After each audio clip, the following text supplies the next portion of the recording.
Today, we're going to be installing the roof rack. This kit comes with 2 anodized roof rails. It comes with 4 end caps, 2 plastic rubber stops to prevent all your luggage from getting scratched, as well as 4 lock caps, 4 tumblers, and the tool to tighten your roof rack down to your vehicle. The best part about this kit is that these roof rails are universal, so they'll fit almost any vehicle with a roof rack on it. It has sliders, which allow for adjustable widths of different roof racks. Step 1 to installing these roof racks is to install the rubber trim provided in the kit.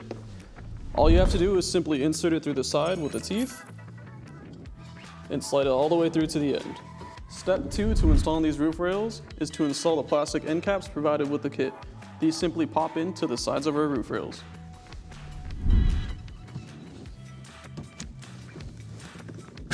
Here we are mounting the roof rails. This is a very simple step. Since it is adjustable, it makes it nice and easy. As you can see here, the roof rail sits nicely underneath our mount. I'm going to go to the other side, make sure that it's also seated properly before we tighten it down. So for tightening this, we're using the provided T-handle to ensure that the latch is going to sit properly and snug up against the existing roof rail on this vehicle. For our last step when installing the roof rack, we're going to put our lock cap in place.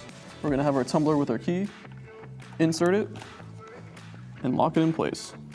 Before I finish installing the second roof rack, what I'm going to do is measure this out so that way I can get the proper measurement for our roof box.